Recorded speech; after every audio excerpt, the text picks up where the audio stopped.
مولاي صل وسلم دائما أبدا على سبحان الذي أسرى بعبده ليلا من المسجد الحرام إلى المسجد الأقصى إلى آخر الآيات। এই আয়াতে কারিমাটার বাংলা অর্থটা একটু শুনুন। সুবহানাল্লাযী, প্রশংসা সেই আল্লাহর। প্রশংসা কার? আল্লাহর না, শুধু সেই আল্লাহর। অর্থগুলো বুঝতে হবে আপনাকে, আপনাদের বোঝানোর জন্য রাখছি। আপনি বলেছেন সঠিক, কিন্তু সেই শব্দ বলতে হচ্ছে কেন? প্রশংসা সেই আল্লাহর যিনি তার বান্দাকে, যিনি তার বান্দা, এখানে বান্দা আব্দুহু মানে বান্দা, এই বান্দা অর্থাৎ আল্লাহ বলছেন প্রশংসা সেই আল্লাহর যিনি তার বান্দাকে রাতের বেলা ভ্রমণ করালেন। বাংলা করছে আয়াতটা, প্রশংসা সেই আল্লাহ যিনি তার বান্দাকে রাতের বেলা ভ্রমণ করালেন মসজিদুল হারম কাবা শরীফ থেকে মসজিদুল আকসা অর্থাৎ বর্তমানের মসজিদুল আকসা তথা বাইতুল মুকাদ্দিস পর্যন্ত। এরপরে আয়াত আছে, ওখান থেকে নিয়ে যাবে আল্লাহ তার রাসূলকে। ওর পরও আয়াত আছে। এখন আমি ওই আয়াতের কিছু অংশ তেলাওয়াত এনেছি। ভাই সব খুব ভালো করে বুঝবেন। তাহলে প্রথমেই যে শব্দ সুবহানাল্লাযী, প্রশংসা সেই আল্লাহ, আপনারা একটু আওয়াজ দিয়ে বলবেন এই পৃথিবীর জমিনে একমাত্র প্রশংসা পাওয়ার যোগ্য কে? একমাত্র আল্লাহ ছাড়া আর কেউ প্রশংসা পেতে পারে? আমার কথা উত্তর দিন না ভাই, আপনি পেতে পারে কি? আচ্ছা কেন পারে না আপনি বলুন তো ভাই, যুবক ভাই। আপনাকে জিজ্ঞেস করছি, আপনার কি মনে হয় যে আল্লাহ ছাড়া, আপনার না দাড়িওয়ালা ভাই, আপনার না, আমার ভাই সাহেবের জিজ্ঞেস করছি, আপনার কি মনে হয় যে কেন আল্লাহ ছাড়া আর কারোর ইবাদত করা যাবে না? আপনার কি মনে হয় সেটা একটু বলুন প্লিজ। আমি জিজ্ঞেস করছি, ধরছি না, বলো কসম খোদার আল্লাহর, আপনাকে অপমানও করছি না, আপনার চিন্তাটা শুধু জিজ্ঞেস করছি যে কি কারণে আল্লাহ ছাড়া আর কারোর ইবাদত করা যাবে না? কি জন্য 5 ওয়াক্ত মসজিদের নামাজে যাবেন? কি জন্য কোরআন শরীফ মানে তার শরিয়াত মতো চলতে হবে? একমাত্র আল্লাহ ছাড়া, এর যিনি আমাদের কাছে কোরআন পাঠিয়েছেন তার হুকুম ছাড়া আর কারো হুকুম মানা যায় না। কেন? আমার ওয়াজ কি বুঝতে পারছেন আপনারা? আমার প্রশ্নটা কি বুঝতে পারছেন? সব ভাই বোঝার চেষ্টা করবেন। কেন আল্লাহর প্রশংসা করতে হবে? আল্লাহ বলছেন যে আমার প্রশংসা করো। সুবহানাল্লাযী, প্রশংসা সেই আল্লাহ। অর্থাৎ আয়াত শুরু হচ্ছে আল্লাহকে প্রশংসা করতে হবে বলে আল্লাহ নিজে বলছেন। কিন্তু কেন? আপনার কি মনে হয়? একটু বলুন না, কোনো লজ্জার কিছু নেই, হাত জিতো নয়, বলুন না কি মনে হয়। হ্যাঁ গুড, উনি বলেছেন, আপনি বললেন না, আপনার মনে কিচ্ছু নেই। এখন আপনার দিকে ফিরে আছি, আপনি কিছু বলতে পারবেন না? একটা বাংলা বলে দিন যে হুজুর এরকম একটা মনে হয়। উনি ওখান থেকে বললেন যে একমাত্র সৃষ্টিকর্তা, আর ইনি বলেন জঙ্গি হবে। কনেগার কথা কনে নিয়েছে টেনিয়ে, জঙ্গি কথা বলছে পরে। উনি বললেন যে একমাত্র আল্লাহ, একমাত্র মালিক। তাই ইনি বলছেন, এনার কথাটা আমি ধরছি না। কেন? কারণ আমি জিজ্ঞেস করেছি ইবাদত করা যাবে আল্লাহ ছাড়া আর কারণ না, কারো কাছে মাথা নত করা যায় না, এটাই প্রথম জিজ্ঞেস করেছি। উনি বলেন আল্লাহ হলেন সৃষ্টিকর্তা, মালিক। তাই আপনি তাই বলেন না, সৃষ্টিকর্তা। আচ্ছা আপনারা কি ওনার সাথে একমত? আমিও একমত, কিন্তু একটা জায়গায় আমার সাথে পার্থক্য। নিঃসন্দেহে আল্লাহ সৃষ্টিকর্তা, এ ব্যাপারে 100 আমি আর আপনি দুজন, দুই ভাই এক। আমার মনে আপনিও তাই বলবেন, আপনিও তাই। কিন্তু আসল জায়গাটা দেখুন তো, আমার সাথে আপনার মিলছে না কেন? আপনার মনে করে দেখুন, এবছরে গত আমি যখন আপনাদের এখানে জালসায় আসছিলাম, ওই আপনারা চেনেন আমাদের বাড়ি টিন্ডি, বসিরহাটের ব্রিজ যখন টপ কাটছি, মাইকে বলছে আগামীকাল শনিবার টাউন হলের মাঠে বিজয়া সম্মেলনীর অনুষ্ঠান। বিজয়া সম্মেলনী তার মানে হলো বিজয় সম্মেলন, মানে হলো দুর্গা পূজা কালী পূজার যে বিজয় হয়ে গেছে তার অনুষ্ঠান হবে কালকে বসিরহাটে টাউন হলে। আসবেন নারায়ণ গোস্বামী সহ এমএলএ এমপিরা হাজার হাজার মরিগে। আমার বক্তব্য ওঠানে, আমার বক্তব্য হলো কাল যে বিজয় সম্মেলন হবে তার মানে হলো এই কালী পুজো হয়ে গেছে, দুর্গা পুজো হয়ে গেছে, আর আজ হলো 30শে কার্তিক, আজ হলো কার্তিক পুজো। আমি যাব বনগাঁ, এরা জানে ভাইরা আমার কাছে, আমার ড্রাইভার, আমি গল্প করছি না, ছোট্ট করে বলছি আমার ভাইরা যেখানেই যাবেন আজ কার্তিক পুজো চলছে। আমরা সবাই জানি আগামীকাল অথবা পরশু ভগবান কার্তিককে আমাদের প্রতিবেশীরা নিয়ে গিয়ে ওই পুকুরে অথবা নদীতে ভাসান দেবে। দেওয়ার সময় বলবে আসছে বছর আবার হবে, এটাই হলো স্লোগান দেবে। দেখবেন পৃথিবীর জমিনে যত আপনার ধর্ম আছে খেয়াল করে দেখবেন, যে যার ধর্মের অনুসরণ করুন না কেন, পৃথিবীতে যা আছে সব একদিন ধ্বংস হবে। কোটি কোটি টাকার দুর্গা ঠাকুরের প্যান্ডেলটাও, এই সুন্দর জলসার প্যান্ডেলটাও, ওই হাজী সাহেবের বাড়িতে বসলাম ওদের বাড়িটাও, আমার ইটিন্দার বাড়িটাও ধ্বংস হবে। কিন্তু কুল্লুমান আলাইহা ফান ওয়ায়াবকা আজহু রাব্বিকা যুল জালালি ওয়াল ইকরাম ফাবিআই আলাই রাব্বিকুমা তুকাযিবান। এই পৃথিবীতে যা কিছু আছে সব ধ্বংস হবে, ব্যতিক্রম হলো আমার আল্লাহ। তার মানে হলো আমার আল্লাহ এমন মাওলা, এমন সৃষ্টিকর্তা যে সৃষ্টিকর্তার মরণ হয় না। কথা বোঝা যায়? আন্দাজে দেবেন না, আগে আমি বুঝিয়ে নেই হুজুর। নারায় তকবীর বললে তো বক্তা খুশি হয়, আমি বারণ করছি, আগে বুঝে নেন আমার কথা কি বোঝা যাচ্ছে? এই পৃথিবীতে যা কিছু আছে সব ধ্বংস হবে না? আরে চিল্লে বলে, আরে জোরে বলে, থাকবে কে? চিল্লে বলতে হবে। আজ 1 মাস 7 দিন হয়ে গেছে, 1 মাস 7 দিন।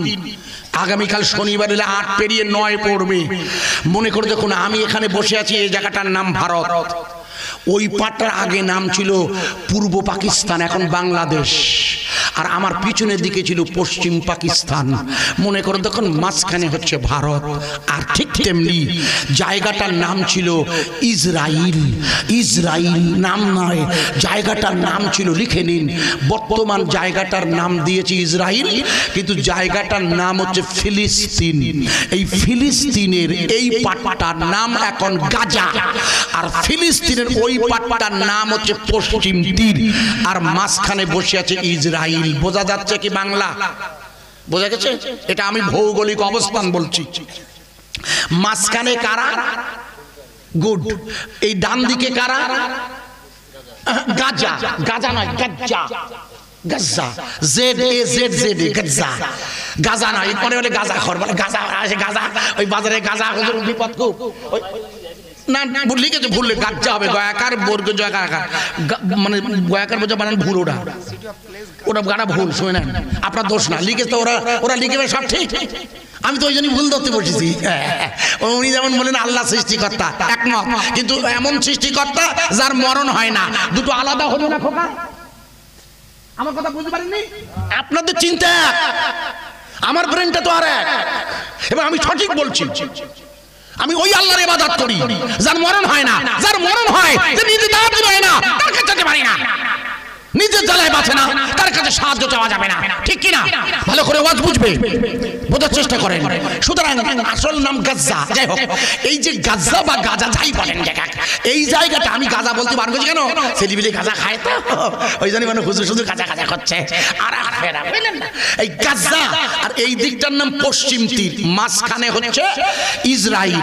ইসরাইলের দুই দিকে, ইসরাইলের দুই দিকে গাজা, আর একদিকে হলো সমুদ্র, আর একদিকে থেকে অবৈধভাবে 1913 সালে নয় 2013 সালে দখল করেছিল। মনে করে দেখুন, ওই আপনাদের মনে নেই মিশরের মাওলানা মোহাম্মদ মুরসি রাহমাতুল্লাহ আলাইহি, যিনি আল্লাহর কোরআন হাফেজ ছিলেন, যিনি বড় আলেম ছিলেন, ওই আলেমকে ক্ষমতায় এনেছিল মিশরের মানুষেরা।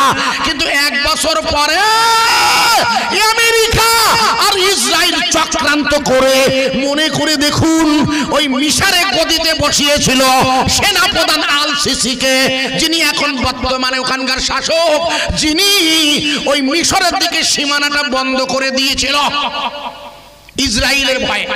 তাহলে 3 দিক বন্ধ, আর একদিক হচ্ছে সমুদ্র। কটা হলো? 4 দিকে অবরুদ্ধ। ওয়াজ বোঝা যাচ্ছে কি? এই অবরুদ্ধ গাজাবাসী, যাদের পক্ষে এই মুহূর্তে আমরা দোয়া করা ছাড়া আর কিছুই করতে পারি না, আর কোনো ক্ষমতা নেই। 57টা মুসলমান দেশ যেখানে কিছুই করতে পারলো না, আপনি আমি কি করতে পারি?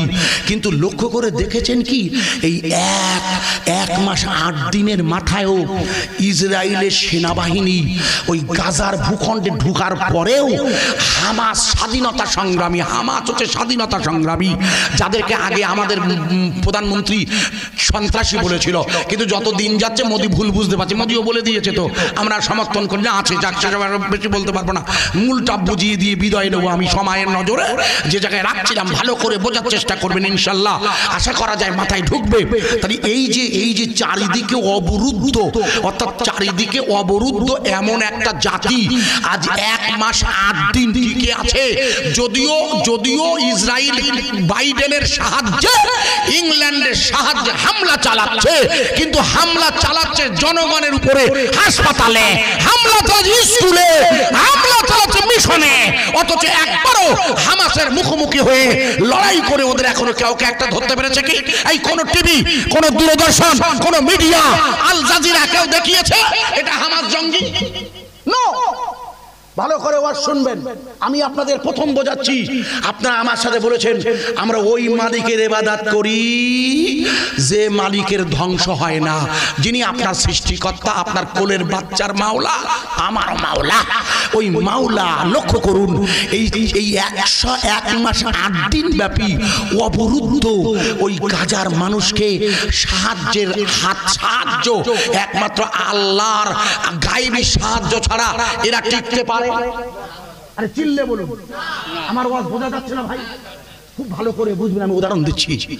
কোরআন শরীফে 3টি সূরা আছে পড়বা, আমি হাফেজ নই, আপনি ইমাম সাহেব হাফেজ, এনে হাফেজ।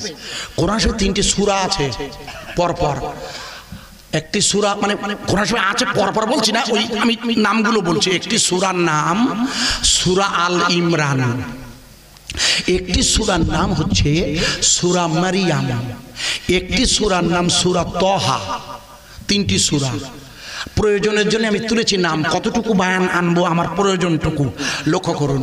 মহাসাহেব ভাই, হাফেজ সাহেব ভাই ভালো জানেন, আর হাফেজ আলেম ইমাম রাখবেন, এটা ভালো হয়। মসজিদে হাফেজ আলেম এমন ইমাম রাখবেন যার কলবটা আল্লাহর ভয়ে ভীত থাকে, বুঝতে পারছেন? আল্লাহর ভয়ে ভীতশীল কলবওয়ালা ইমাম ছাড়া নামাজ পড়া মুশকিল হয়ে যাবে, কথা বুঝতে পারছেন তো? তার মানে ইমাম সাহেবের কলবটি আল্লাহর ভয়ে ভীত হয়ে আল্লাহর জিকির করবে, আল্লাহ আল্লাহ বলবে, কোরআন পড়বে। কারণ কোরআন শরীফটা হাফেজ সাহেবের আছে কোথায়? সিনাই না, ওর নাম সাদার। সাদার সাদার সাদার সাদার মানে বুক, সাদার মানে কলম। আলাম নাশরাহ লাকা সাদরা। আমি কি আপনার বুকটা চিরে ফেলিনি? পরে আসছে, যদি প্রসঙ্গ আসবে আশা করছি, না আসলে আর হবে না। যে জায়গায় রাখছিলাম, ওনার বুকের মধ্যে কোরআন শরীফ রাখা আছে, কিন্তু ওনার বুকের মধ্যে কোরআন আছে, লক্ষ্য করুন। আমি বোঝাচ্ছি ভাই। এই একটি সূরার নাম হলো মারিয়াম, একটির নাম ইমরান। ইমরান হলো একটি পুরুষের নাম। এই পুরুষটি অনেকদিন বিয়ে করেছে, কিন্তু এনার কোনো এই মুহূর্তে, মানে আমি যখনকার কাহিনী বলছি, রসুলকে আল্লাহ শোনাচ্ছে, তখন ওনার কোনো বাচ্চা কাচ্চা হয়নি। এই ছেলেটির নাম ইমরান, এর স্ত্রী আছে, নাম হলো তার হান্না। স্বামী আর স্ত্রী দুজনে আল্লাহর কাছে দোয়া করে, আল্লাহ আপনি আমাদের একটা বাচ্চা দেবেন আল্লাহ, আপনার কাছে মান্নত করি আল্লাহ, আপনি আমাকে যে বাচ্চাটা দেবেন ওই বাচ্চাটা আমি মসজিদের খাদেম বানাবো। জোরে বলুন, কিসের খাদেম বানাবো ভাই?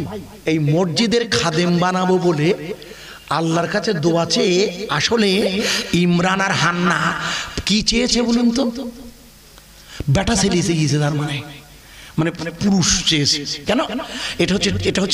এটা হচ্ছে মানুষের মনের কামনা। সব মানুষ বউয়ের পেটে বাচ্চা গেলে শুধু বলে আল্লাহ যেন ছেলে হয়, ছেলে হয়।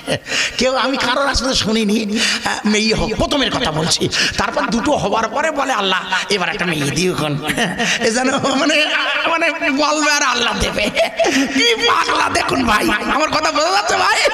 পেটে বাচ্চা যাওয়ার থেকে শুধু দোয়া করে আল্লাহ আমাদের ছেলে হয়। ও খোকা, তার সব যদি ছেলে হয় তো বউ পাওয়া কোথায় খোকা? একবারও ভেবেছ? কিন্তু কেউ বলে না যে আমার যেন মেয়ে হয় প্রথম। কি দুঃখ! রসুল বললে যার একটা মেয়ে সে জান্নাতে যাবে, যার দুটো মেয়ে সে জান্নাতে যাবে। হুজুর বলে যার কোনো মেয়ে নেই সে যদি পরের মেয়ের মাথায় হাত বুলায় তবু রসুল আমি বলছি সে ইমানদার হলে আমার সাথে জান্নাতে থাকবে। একটু জোরে বলুন সুবহানাল্লাহ। হুজুর একবারও বলেননি যে সব ছেলে হবার বিরোধী হুজুর নন, কিন্তু মেয়ের আর নিয়ামত হচ্ছে মেয়েদের প্রতি। এই জন্য কোরআনে আল্লাহ বলেছে প্রথমেই মেয়ের কথা। বিশ্বাস করুন, আল্লাহ রসুল বলেছেন ওই বাড়িটা বড় সুন্দর, যে বাড়ি স্বামী স্ত্রী মেয়ে মহব্বত আছে, স্ত্রী মানে নারীর সাথে, ওই বাড়িটা বড় সুন্দর, জান্নাতের টুকরা বলেছে হুজুর। মানে মেয়ে হলো আল্লাহর খাস নিয়ামত। ভালো করে শুনে রাখুন ভাই। হযরতে ইমরান আসলে ওনার দোষ নয়, যারা ভুল বুঝে না ওরা দোষ ধরছে না, ভালো ভুল বুঝবেন না, আমি প্র্যাকটিক্যাল বোঝাচ্ছি। হয়তো ইমরান প্র্যাকটিক্যাল, আসলে বয়স হয়েছে তো ওনার মন চাইছে ছেলে হলে ভালো হবে, কিন্তু আল্লাহর কি মঞ্জুর হয়েছে ইমরানের ভাই আর মা হান্নার মিলনে একটা বাচ্চা হয়েছে, কিন্তু বাচ্চাটা হয়েছে মেয়ে। কুরআনের ভাষায় ওর নাম হলো মারিয়াম। কি নাম? জোরে বলুন। মারিয়াম। মেয়েটি মারিয়াম নাম। মা আব্বার কাছে থাকে, কিন্তু আব্বা বলছে, মা বলছে ওগো শোনো, মরিয়াম তো দিন দিন বড় হচ্ছে। ওর মা বলছে এই দেখো তুমি তো মান্নত করিস মসজিদে রাখবা, আল্লাহর কাছে মান্নত করিস না? মান্নত আদায় করা কি? মান্নত আদায় করা কি? মান্নত আদায় করা ওয়াজিব না? ওয়াল্লাহ, এই জন্য মান্নতের মাল ওই যারা সাহেব এনে সব খেতে পারবে না। ওই যে বিরিয়ানি এইছে মসজিদি হাত পাত পা হবে না খোকা, ও মান্নতের মাল কিনা খোঁজ নিতে হবে। মান্নত মাল খাবে না কে? যিনি রমজানুল মোবারকের রোজার পরে ফেতরা দেবে আর পবিত্র জিলহজে কুরবানি করবে যিনি, এই দুটো যার ক্ষমতা আছে সে হলো সাহেবে নেসাব। যাকাত আলাদা। আগে সাহেবে নেসাবটা শুনে নেন। অনেকে বলে আমার সাহেবে নেসাব হয়নি, সাহেবে নেসাব হয়নি, সব সাহেবে নেসাব হয়ে গেছে। টাকা দেওয়া হয়তো বলে সাহেবে নেসাব না, মিথ্যে কথা। টাকা দেওয়ার বয়তে বলে আমি সাহেব নেশা হয়নি, এখনো সাহেব নেশা হয়নি। 52.5 ভরির উপর বাজারদার বাড়ি থাকলে হয়ে যায় আপনার সাহেব নেশা। 10,000 টাকা ইট, 4,500 ইট হলে হয়ে যায় রূপর দাম। বলছে আমি সাহেব নেশা হয়নি, আমার দুটো বিরিয়ানি দে, আমার 2 নাতি। খবরদার নেবে না। মান্নত করা শরিয়াতে যায়।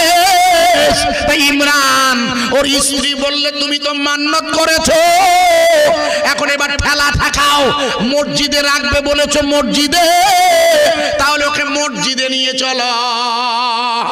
ওই সময়ে যে এলাকায় ইমরান আর হান্না থাকে ওই এলাকাতে কেবল একটা মাত্র মসজিদ আছে। পৃথিবীতে তখন কেবল মাত্র 2টো মসজিদ হয়েছে। প্রথম মসজিদটির নাম মসজিদুল হারাম তথা কাবা শরীফ। কাবা কাবা কাবা কাবা কাবা আছে মক্কায়, আর কাবা খানি কাবা হলো দয়ার নবীর ওসিলায়। আমি যদি কাবা হতাম আরবেরই পথ, ওই পথে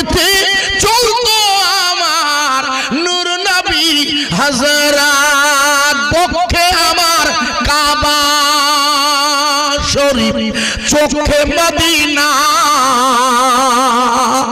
নবীর দেশে যাব আমি নবীর দিওয়ানা পৃথিবীর প্রথম মসজিদ আল্লাহর নবীর জন্মভূমি মক্কাতুল মুকাররমা যেটা হাজিরা গিয়ে নিজে চোখে দেখে এসেছে আর পৃথিবীর দ্বিতীয় মসজিদ হলো অর্থাৎ ওই সময়ের জন্য দ্বিতীয় এখন ওটা হয়ে গেছে তৃতীয় রাসূল আসার পর ওই মসজিদটির নাম হলো মসজিদুল আকসা যার আরেক নাম বাইতুল মুকাদ্দিস ওই মসজিদের কাছে মেয়েটা নিয়ে ইমরান আর হান্না দুজনেই পৌঁছে গেছে ওই সময়ের মসজিদের যিনি ইমাম নাম হলো তার হযরত জাকারিয়া আলাইহিস সালাতু ওয়াস সালাম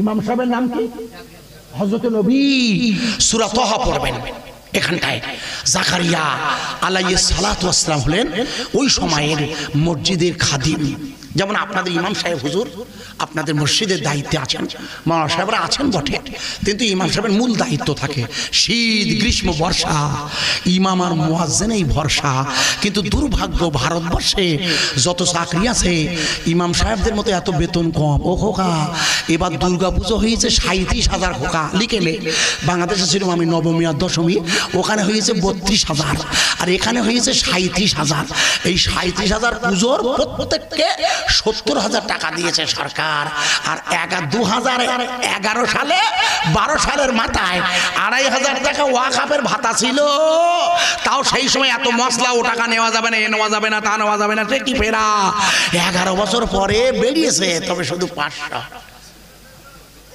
হ্যাঁ ঠিক বলছি না ভুল বলছি হ্যাঁ না বলে 11 বছর আন্দোলন করেছে হুজুররা আমিও তাতে তো আমি তো একই পার্টি কিছু মনে করবেন না একটা প্যান্ডেলে দিয়েছে 70,000 প্রত্যেক দুর্গাপুজোয় বাড়ে প্রত্যেক আর আমার কমতি একটা কথা বোঝা যাচ্ছে কি আমি আপনাকে বোঝাতে পারছি এই 2,500 টাকায় বউ থাকে আসবেন না ক্লিয়ার বলুন তো 2,500 আর 500 3,000 অনেক কমিটি এত বেহা ওই টাকা পায় বলে ইমামের বেতন দেয় না সে বেটা গরিব মানুষ ভয়তে বলতে পারে না আমি থাকবো না কারণ না থাকলে আর একজন আসবে আমার কথা বোঝা যাচ্ছে হ্যাঁ না বলবেন কথা বোঝার চেষ্টা করেন ভাই বাবা কিছু মনে করবেন না মাঝখানে প্রথম যখন সিম উঠি হলো তখন সিম 200 টাকা হয়ে গেল না হ্যাঁ না বলো ইটিন্ডে তো আমার বাড়ি বাজারে গিয়ে থেকে 200 টাকা সিম মাথা খারাপ 200 টাকা সিম ভালো করে বুঝবেন ভুল বুঝবেন না আচ্ছা আপনার বাড়ি কোন জায়গায় উফ আমি জানি ফুলবাড়ি আমি এখন বোঝাচ্ছি মামা সাহেবের বাড়ি নলকোড়ায় যেখানে ইমামতি করে এখানে আপনি এখানে থাকে তো আরে হ্যাঁ না বলে আচ্ছা ওনার বাড়ি হচ্ছে ওই বাড়িটা ওইটা এখন উনি এশার নামাজ পড়ার যাবে মসজিদে মেয়ে এসে বলছে ও আব্বা সর্বনাশ হয়ে বলতে কেন কি বলতে ফোন এসে আগে যা কুটুম এসে তুমি যা বাজার করে সে তো করিয়েছিলে এখন আবার এক ভ্যান আসতে আব্বা বুঝতে পারেন না বুঝবেন না মুন্ডু বুঝেছেন এটা বুঝতে পারবেন না তার মানে ইমাম সাহেব কুটুম আসবে আন্দাজ করিয়ে 5 কিলো গোশ নিয়েছিল 2.5 টাকা করে কিলো নেওয়ার মতো না কিন্তু ওরা খেপাচ্ছে বহু খেপাচ্ছে আমার ভাই আসবে আমার বুড়িটা আসবে তুমি গোস্ত নেবা না এইবার এত নিমন্ত্রণ করতে না আসে আবার কিছু পার্টি নিমন্ত্রণ লাগে না ইমাম সাহেবের মেয়ে এসে বলছে ও আব্বা ভুল বুঝবেন না যেন ইমাম সাহেব এশার নামাজে যাবে মন কোন দিকে থাকবে খোকা ও আল্লাহ যা ছিল সব তো দিছি এখন কুটুম আসলে আনবো কি কিছু মনে করবে না কারণ মাইনে তো কম খোদার কসম বলছি এই ইমাম সাহেবের যদি নামাজের মধ্যে মনের সঙ্গে চিট ধরে এর জন্য ইমাম সাহেব দায়ী হবে না দায়ী হবে গ্রামবাসীরা মশলা লিখে রাখেন আমি পশ্চিমবঙ্গ সরকারের মুফতি পাস 1992 সালে লাস্ট মুফতি পরীক্ষা দিই আমি মমতাজুল ফোকা সরকারি ফতোয়া আমি আপনাকে বলছি লিখে নেন সরকারি ডিগ্রি নিয়ে আমি অহংকার করছি না মৌলানা সাহেব ভাই ভুল বুঝবেন না যেন আপনি মশলাটা অর্থাৎ ইমাম সাহেবের বেতন কম হলে তখন নামাজে মনের সঙ্গে চিট ধরবেই ভাই রাগ করবেন না এটা সিস্টেম এই জন্য ইমাম হলো আপনার সব মহল্লার সবচেয়ে বড় নেতা ভুল বুঝলে হবে না। আমি আপনাকে পায়ে ধরে বলছি, আমার কথাগুলো বোঝার চেষ্টা করবেন। এই ইমাম সাহেব জি কোরআন মুখস্থ করেছে, এনার কলবে কোরআন সংরক্ষিত। ওই কোরআনে আল্লাহ বলছে, আরে ওগো আমার রাসূল আপনি শুনুন। ওরা জাকারিয়ার কাছে গিয়ে বলল, ও জাকারিয়া মসজিদের খাদেম, আমার একটা মেয়ে হয়েছে। জাকারিয়া নবী দেখে বলছে, এ ভাই মানে জাকারিয়া নবী অবাক কেন জানেন? অনেকদিন পরে দেখা যাচ্ছে তো যে ছেলেটা এসেছে ইমরান, ও হলো জাকারিয়া নবীর দুঃসম্পর্কের ভাইরা ভাই। বলছো ও ভাই তোমার হয়েছে? কারণ জাকারিয়া নবী তখনও বাচ্চা হয়নি, জানেন তো? জাকারিয়া ছেলে বেঁচে নেই, জানে সব জানে না কোন আছে। জাকারিয়া নবী বলছে আল্লাহ, জাকারিয়া নবী বলছে এই তোমার বাচ্চাই? বলে হ্যাঁ আমার মেয়ে হয়েছে। বলে তো ভালো হয়েছে। তার মানে জাকারিয়া নবী হলো খালু, আর জাকারিয়া নবীর স্ত্রী হচ্ছে মরিয়মের খালামা। রসুল বলেছে খালামা হলো মা, আর খালুজি হলো আব্বা, চাচা হলো তোমার বাপ। আর এখন চাচার মারতে না ভাই বাপ, আরে হ্যাঁ না বলে ভুল বুঝতে মুশকিল। জাকারিয়া নবী বললেন, আপনি কি বলেছেন? বলে আমি আমার মেয়ে হবে বলি জানি না, আমি আল্লাহর কাছে বলে আল্লাহ একটা বাচ্চা দেবেন। আর আমি ভেবেলাম বুঝলেন এখন করবো কি? বলছে কিচ্ছু করতে হবে না, আমি নবী আল্লাহর সাথে কথা বলে নি ভাই। এলহাম হলো, ওহী হলো, কথা হয়ে গেল। জাকারিয়া নবী করলে কি, ওই বাইতুল মুকাদ্দিস যেখানে লড়াই হচ্ছে, বোঝা যাচ্ছে ওই বাইতুল মুকাদ্দিসের ওই পবিত্রতম মসজিদে উনি তিন দিক দিয়ে দেওয়াল দিয়ে দিলেন। তিন দিকে দেওয়াল, আর একদিকে মানে দেওয়ালের সাথে গ্রিল টাইপের বসিয়ে দিল। তার মানে যেটাকে আপনারা বলবেন বর্তমানে মেহরাব, কিন্তু ওই একটা দেওয়াল বা একটা কি বলবো আপনার রেলিং দিলে বা গ্রিল বসালে চারদিকটাই অবরুদ্ধ হয়ে যায় না? বুঝতে পারেননি? তিন দিকে দেয়াল আর একদিকে গ্রিল, একটা বাচ্চার ওর মধ্যে পুড়িয়ে দিয়েছেন, তাহলে ওটা ও অবরুদ্ধ হলো না? ও অবরুদ্ধ না? বুঝতে পারছেন না? বোঝায়নি? জাকারিয়া নবী করেছেন কি, ওনার তো অভ্যাস না, তাই মরিয়মকে ওই মেহরাবের মধ্যে রেখে, মুখতাসার করছি, মেহরাবের মধ্যে রেখে তালা বন্ধ করে বাড়ি গেছে। তার মানে জাকারিয়া নবীর তালা বন্ধ করে চলে যাবার মানে হলো মা মরিয়ম অবরুদ্ধ হয়ে গেছে। বোঝা যাচ্ছে কি? একদিন, দুদিন, তিন দিন পরে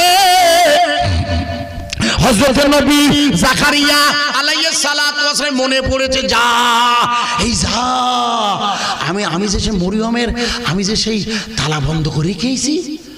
মরিয়মের খালামা বলছে, কি সর্বনাশ, ও খাবে কি? তিন দিন তুমি কি সর্বনাশ করেছো? পানি রাখুনি?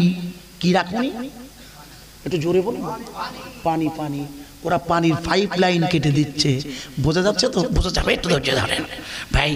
হযরতে মা মরিয়মের খালামা বললেন, এই তুমি সব অবরুদ্ধ করে রেখে এসছো আজ 3 দিন, তোমার মনে নেই? বলে তোমার তো মনে হয়নি। বলে আমারও মনে নেই, অভ্যাস না। 3 দিন পরে নবী জাকারিয়া আলাইহিস সালাতু ওয়াস সালাম ওই দৌড়াতে ইব্রাহিম নবী যে মসজিদের ভিত প্রস্তর করেছিল আর জেনেদের দ্বারা যেটাকে সুলাইমান নবী কমপ্লিট করেছিল। মসজিদ কমপ্লিট করে কে? সুলাইমান আলাইহিস সালাম। লক্ষ্য করে শুনেন। আর সাহায্য করেছিল কারা? জিনেরা। এই জিনেরা যদি সাহায্য করে, তাহলে সুলাইমান নবীকে জিনরা যখন সাহায্য করছে, তাফসীর এসেছে তখন উনি যে লাঠি ধরে দাঁড়িয়েছিলেন তখন কিন্তু উনি মারা গেছে। সুলাইমান নবী মারা গেছে বলো, শুনে নেন কথা বোঝা যাচ্ছে? হ্যাঁ না বলেন। আর সুলাইমান নবী মারা গেলে লাঠিতে ভদ্রে দাঁড়াই রইয়ে। আচ্ছা জিনেরা যদি জানতে পারতো যে সুলাইমান নবী মরে গেছে, তাহলে ওরা কি কাজ করতো? চিল্লে বলতে হবে। তার মানে বোঝা যাচ্ছে জেনেরা গায়েবের খবর রাখে না। তার মানে বোঝা যায় যে জেনেরা সুলাইমান নবী মরে গেছে সেটুকু খোঁজ রাখে না। আর জেনেরা এখন বলতেছে তোমার মেয়ে জেনে পেয়েছে, তোমার অমুক তমুক। এখন ইদানিং সব একদল সব ওই যারা তদবির করার নামে জেনেদের দ্বারা জেনে দিচ্ছে না ইদানিং। আগেও সব ছিল না, ইদানিং জেনিয়ে দিচ্ছে যে তোমার মেয়ে তোমার ছেলে জানো না কি করি বসে রয়েছে। বলে কি করি রে? বলছে তখন দাঁড়াও, চিৎকার শুয়ে পড়লো, বলে দিল পাক্কা হারাম। খোকা হাসো না, ওই ওই ওই ওই তদবিরকারকে জিজ্ঞেস করবা, ও খোকা তোমার যদি এত জেন মুরিদ থাকে এত ঘন ঘন হাজির করতে পারো, তা শুনেছি বসিরহাটের আল্লামা জেনের পিঠে উঠিয়ে তাহাজ্জুদের নামাজ পড়িয়েছে, তুমি একটু তুমি 4 লাখ টাকা খরচা হজ করতে জেনের পিঠে উঠিয়ে একটু যাও না ঘুরিয়ে যুগে। আরে জানকে দরকার নেই, জেনের পিঠে উঠে বেড়া ডন্ডিনাথ বাজারে গিয়ে অথবা ময়লা খোলার পাঞ্জাব ন্যাশনাল ব্যাংক ডন্ডিনাথ শাখা ঢুকে গিয়ে কিছু মাল আনোগে দিন দেখি। আরে আমার কথা বোঝা যাচ্ছে না? আমরা কি পাগলা বলে জেন, আমার জেন পাগলা। জেনেরা সুলাইমান নবী মরে গেছে দাঁড়াই রয়েছে তাই খোঁজ রাখে না। আর আর খোঁজ রাখলে কি খাটতো? হ্যাঁ না বলেন ভাই? খোঁজ রাখে কবে? লাঠিটা ভেঙে গেছে যাবে, তার মানে লাঠিটা উই পোকা খেয়েছে। শোনেন, একটা লাঠিতে উই পোকা খেয়ে শেষ করতে কমপক্ষে 3-4 বছর লাগে না? কবর দিয়েছেন আব্বার, রেলিং করিয়ে দিয়েছেন, রেলিং বেড়া, বছর 3 আগে ঘুম ধরে যায় না, 3 বছর কমপক্ষে টাটকা থাকে, তারপর মাটি খায়। তারপর সুলাইমান নবী ওই যে লাঠিতে ভর করে দাঁড়িয়েছিল ও ভেঙে গেছে, তার মানে 3 বছর 4 বছর কমপক্ষে হয়ে গেছে। ওনার লাশটা জোরে বলবেন না, টাটকা। আওয়াজ বোঝার চেষ্টা করুন। সুলাইমান নবীর লাশ টাটকা, অর্থাৎ 4 বছর 5 বছর 3 বছরের কম না। একটা বাস কবে ঘুম লাগে খোকা, তারপর পড়বে। তারপর সুলাইমান নবী পুড়ে গেছে। জেনেরা বলছে সর্বনাশ, বেটা একদিন আমার গা ফাও খাইলো, একদিন ফাও খেতে বললাম বেটা মরে গেছে, মরে গেও খাটিয়েছে নবী সুলাইমান। ওই সুলাইমান আলাইহিস সালাতু ওয়াস সালামের তৈরি ওই মসজিদে গিয়ে, বাইতুল মুকাদ্দিসের ওই মসজিদে গিয়ে হযরত নবী জাকারিয়া তালাটা খুলে দিয়েছে। তালাটা খুলে দিয়ে মসজিদের ভিতরে গিয়ে দেখে ওই মেহরাবে জাকারিয়া নবী লক্ষ্য করে দেখে মা মরিয়মের সামনে অমৌসুমী ফলে ভরা। নবী জাকারিয়া বুঝতে পেরেছে এটা দুনিয়ার কোনো ফল নয়, এটা হলো জান্নাতি ফল। মা মরিয়মকে নবী জাকারিয়া জিজ্ঞেস করছে, মেরিয়াম, আমার মেরিয়াম, এই ফলটা তুমি কোথায় পেলে মা? মা মরিয়ম বলি, খালুজি খালুজি খালুজি খালুজি। কেন? আপনি তো প্রত্যেকদিন সকালবেলা দরজা খুলে আমাকে ফল দিয়ে যান, এটা তো সেই ফল। মা মরিয়ম বলে, খালুজি আপনি তো আমাকে প্রত্যেকদিন এমন খাবার দিয়ে যান। নবী জাকারিয়া আলাইহিস সালাম বুঝতে পেরেছে জান্নাত থেকে ফেরেশতারা খাবার নিয়ে আমার বেশে, অর্থাৎ আমি জাকারিয়া আমার বেশে মরিয়মের ঘরের মধ্যে খাবার ঢুকিয়ে দিয়েছে। এবার একটু নাড়া দেন, আপনারা দিলেন তো, একটু নাড়া দেন, দেয়া যায় না? একটু জোরে, আমাদের কষ্ট হয়, একটু জোরে একবার নাড়া দেন না। না আমি দিইনি, আপনারা দিয়েছেন, আমার দায়িত্ব। হুজুর একবার দিয়েছে, মানে আনার সাহেব দিয়েছে, আমি দেইনি। কিন্তু এবার একটু আল্লাহর নাম খুশি হয়ে দিন না, কারণ গাজার মুসলমানদের হেফাজতের দায়িত্ব কার? আমার ঘর বোঝা যাচ্ছে না? আমাদের কি দায়িত্ব নেই তাদের জন্য দোয়া করার? এই আল্লাহু আকবার, আল্লাহর কাছে দোয়া করার দায়িত্ব তো আমাদের। তাই চিৎকার করে কেউ আওয়াজ ফাঁকি না দিয়ে সবাই মিলে একেবারে বসিরহাট হুজুরের রওজা হয়ে, বসিরহাট হুজুরের রওজা হয়ে ফুরফুরার দরবার, ফুরফুরার দরবার, ওখান থেকে সোজা আল্লাহ পাক আমাদের আওয়াজ মদিনা মনোয়ারা ভায়া বাইতুল মুকাদ্দিস পৌঁছে দিন। মক্কা হয়ে সবাই মিলে, কেউ ফাঁকি দেবেন না, একটু আওয়াজ দিয়ে বলবেন নলপোড়ার এই পাড়ার ভাইয়েরা, নারে তাকবীর। আর একটু জোর হবে না? তাবারুকের ব্যবস্থা আছে কি? দাঁড়ান, আমি আগে ধমক সামলে নেই। আমার ধমক সামলাতে বলছি কেন, শোনেন আগে সব জায়গায় 90% জায়গায় খিচুড়ি দেয় এখন এই সময়টা। আর এই সামনের, আমার তো প্রতিদিন প্রোগ্রাম, আল্লাহ অহংকার করছি না, আর সামনে অজ্ঞারণ শুরু হলি মাঝে অজ্ঞান মাঝামাঝি থেকে বিরিয়ানি দেয়। এর আগে বড় জলসা হয় না, যা জলসা হয় খিচুড়ি, একটা দুটো বিরিয়ানি।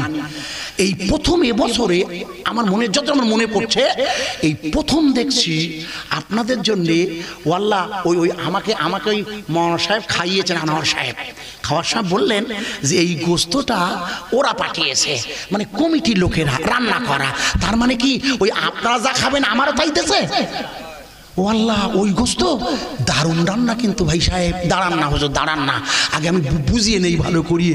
গরুর গোশ হেভি শুধু নয়, পৃথিবীর জমিনে এত বড় প্রোটিন খাবার আর নেই ভাই। শুনে নেন পৃথিবীতে এত প্রোটিন খাবার। করোনা আমার গা ভালো করে মনে করে দেখো, আল্লাহ শকর আমার গা করোনা হইল ভাই। আরে কমতে হবে, বিজ্ঞানীরা বলে দিয়েছে প্রোটিন খাবার খাওগে যাও, ওসব বুস্টার ডোজ টোসে কোনো কাজ নেই, যত পারো প্রোটিন খাওগে যাও। এই জন্যই তো মনে করে দেখো 2022-এ কাতারে বিশ্বকাপ খেলা হইলো, মেসির দল 2600 কিলো গরুর গোশত নিয়ে গেল কাতারে বিশ্বকাপ খেলতে। মনে করে দেখো রোনাল্ডো আর নেইমার শুধু গোস্ত খাওয়া জ্বালায় ওই সৌদি আরবের ক্লাবে নাম লিখিয়েছে, কোকা ফুটবল খেলাবে। শুনে রাখো, কিছু মনে করবে না, খুব ভালো খবর দিয়েছে। না বিরিয়ানি, না খিচুড়ি, সাদা ভাত, ডাল, আলু, গোস্ত, চাটনি, রসগোল্লা। নারায়ে তাকবীর। আমি আপনাদের খাবানোর লোভ দেখাচ্ছি না। নলকোড়ার মুসলমানের এখন এত অভাব হয়নি যে বাড়ি থেকে পেট খালি করে জলসা শুনতে আসতে হবে খাবার লাগে। আমি বিশ্বাস করি না, আমি গজালবাড়িতে জলসা করেছি তখন 3রা ফাল্গুন, ওই নলকোড়াতে কত আগে, তখন আপনাদের যে পরিবেশ ছিল, এখন আল্লাহ অনেক উন্নত রাখে। হ্যাঁ না বলুন? আরে হাজার লরি শুধু ছোলা দানায় এই লাইনে আপনার গা লরি, আপনার গা লরি দানায় রাস্তায় বেরোনো যায় না। রাগ করবে না শোনা, আল্লাহ পাক খুব ভালো খবর দিয়েছে। সঙ্গে রসগোল্লা, সুগার ফ্রি আর সুগার ফ্রি রসগোল্লা পাওয়া যায়। এবার বলিয়ে দিন, আগামী বছর সুগার ফ্রি রসগোল্লা আনবেন। যার গা সুগার তার গা লোক লাগে ভাই, এই জন্য 2 রকম ব্যবস্থা করতে হয়। খুব ভালো খবর, একটু জোরে সবাই মিলে আপনারাও খাবেন, সবাই খাবে, মেয়েরা খাবে ইনশাল্লাহ, মেয়েরাও খাবে। একটু শেষের বেলা সবাই মিলে বলবে তো আল্লাহ আমার তো মনে আছে আর একবার খাবো, কিন্তু লাইনে নেমেই গাড়ি তুলতে হবে। ড্রাইভার স্টার দিয়ে দায়িত্ব দেখবেন সময়ের জন্য। ও ভাই একটু জোরে একবার নাড়া দেবো শেষের বেলা, কেউ ফাঁকি দেবেন না।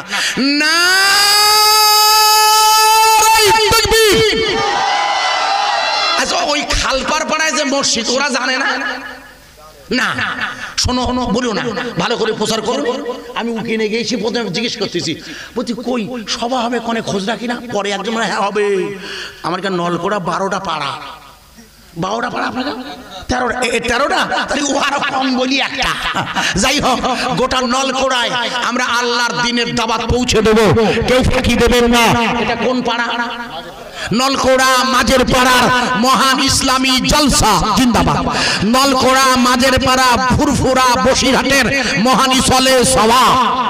আরে জোরে বলা যাবে না, নারায়ে তাকবীর। আল কুরআনের আলো, আল হাদিসের আলো, সবাই মিলে বলো লা ইলাহা ইল্লাল্লাহ, লা ইলাহা ইল্লাল্লাহ, লা ইলাহা ইল্লাল্লাহ, মুহাম্মাদুর রাসূলুল্লাহ সাল্লাল্লাহু আলাইহি ওয়াসাল্লাম। নবী গেলেন তয়েফে, পাথর মারে কাফেরে, এই রক্তের ধারায় পাদুখানি রাঙা হয়ে যায়। আঘাত সয়েও নবী আমার আল্লাহর কাছে কয়, মাফ করে দাও ও গো আল্লাহ, অবুঝেরা চেনে না আমায়। লা ইলাহা ইল্লাল্লাহ, ইল্লাল্লাহ ইলাহা ইল্লাল্লাহ লা ইলাহা ইল্লাল্লাহু মুহাম্মাদুর রাসূলুল্লাহ সাল্লাল্লাহু আলাইহি ওয়াসাল্লাম। প্রিয় ভাই সব, মা মারিয়াম আলাইহিস সালাতু ওয়াস সালামকে আল্লাহর নবী জাকারিয়ার অনুপস্থিতিতে খাওয়ানোর ব্যবস্থা করলেন কে? একটু চিল্লে বলুন। এসেছে কারা? এই দেখো ফেরেশতা, আপনি ভুলেই যাচ্ছে আমার ওয়াজ বুঝলি, বুঝা যায় ভুললে মুশকিল। ফেরেশতারা এখানে আসে কারা? মনে নেই ওয়াজ প্রথম থেকে আমি একটা জিনিস জানছি যে ফেরেশতা ভুল ওয়াজ বোঝা যাচ্ছে না, ভালো করে ওয়াজ বুঝতে পারে মুশকিল। মনে করে দেখুন, আপনাদের মনে নেই, আমি ছোট্ট করে একটা উদাহরণ রাখছি। অর্থাৎ ফেরেশতারা মা মারিয়ামকে খাবার পাঠালেন আল্লাহর হুকুমে। মনে করে দেখুন, আল্লাহর নবীর দুইটা প্রিয় নাতি ছিলেন, যদিও তিনটা হয়েছিল। একটার নাম হাসান, একটির নাম হোসাইন, একটির নাম মাহসিন।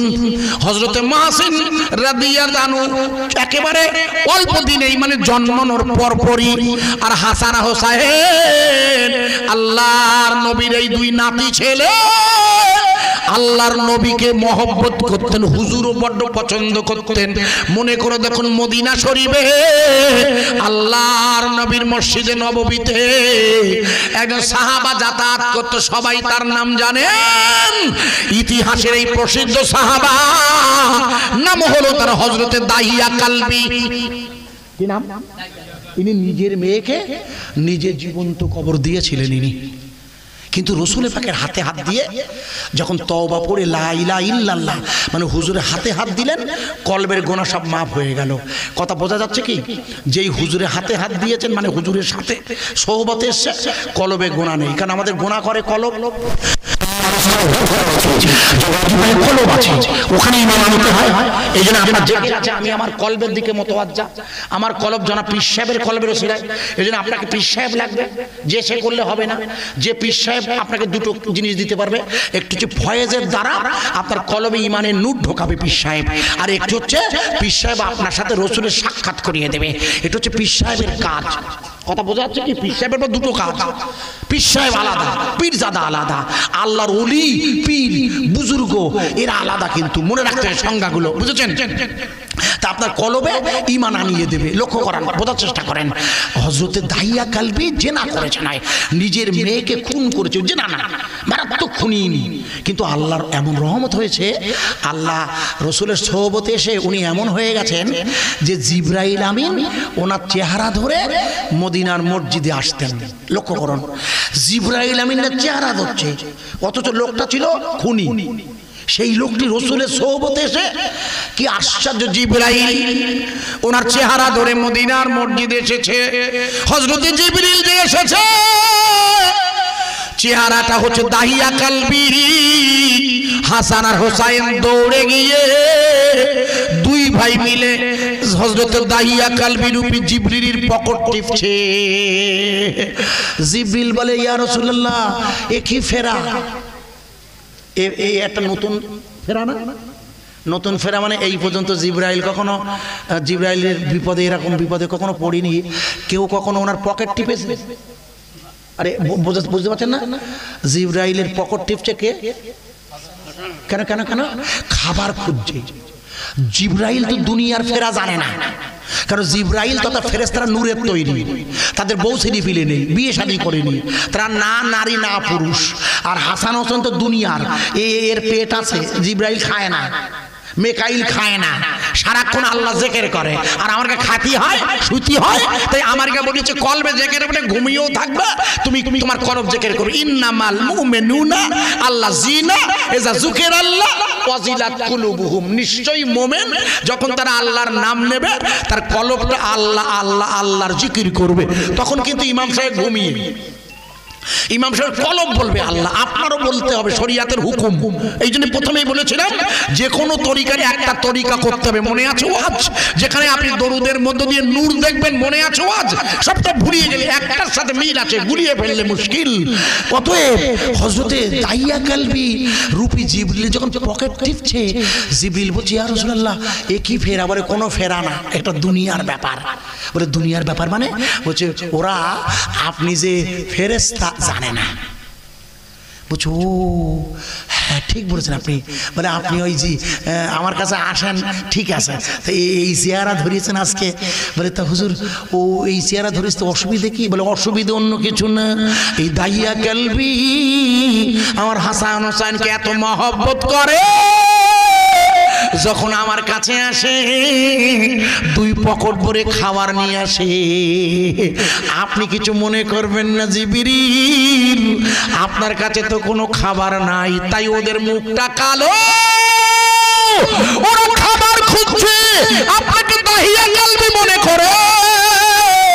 জিবরিল বলে আল্লাহ আমি এমন মুসিবতে এর আগে কখনো পড়িনি আল্লাহ। আমার আল্লাহ বলছে জিবরিল আমি সব ব্যাপারটা দেখছি। আল্লাহ সব দেখছে না? হ্যাঁ না বলি? 57টা মুসলমান দেশ, কেউ একবার প্রতিবাদ করার সাহস পেল না, কারণ তারা সব অবৈধভাবে নির্বাচিত। একমাত্র ইরান আর তুরস্ক ছাড়া, একমাত্র ইরান আর তুরস্ক ছাড়া ভোট দিয়ে নির্বাচিত নয়। ইরানে ভোট হয় আর তুরস্কে ভোট হয়, এখানে কোনো ভোট নেই। সুতরাং এখানে অবৈধভাবে যারা ক্ষমতায় আছে তারা আমেরিকার কাছে নিজেদের মাথা নত করবেই। আমার কথা বোঝা যাচ্ছে কি ভাইয়া? এই পবিত্র সময়, এই বিপদের সময় একমাত্র সবকিছু দেখছেন কে? আর চিল্লে বলুন, আরো জোরে বলবেন না, ভালো করে শুনুন এই জায়গাটা। আল্লাহ জিবরিল আমিন যখন দেখছেন পকেটে খাবার নাই, উনি নিজেও লজ্জায় পড়ে গেছে। এই জন্য খাবার নিয়ে যাবা আত্মীয়ের বাড়িতে সুন্নত বলে, শরিয়াতে খাবার নিয়ে যাবা আত্মীয়ের বাড়ি সুন্নত। অর্থাৎ আপনি যেই খাবার না নিয়ে গেলে সেরিবিলিগুলোর মুখ কালো হয়, এটা শরিয়াত, তাই রাসূল বলেছে তোমরা কিছু খাবার নিয়ে যাবে।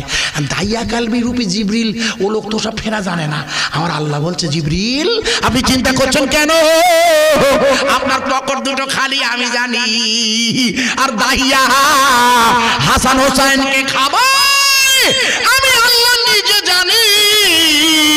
অতএব আপনি চিন্তা করবেন না, আমি আল্লাহ আমার কুদরতি হাতে আপনার পকেটে জান্নাতের খাবার ঢুকিয়ে দিয়েছি।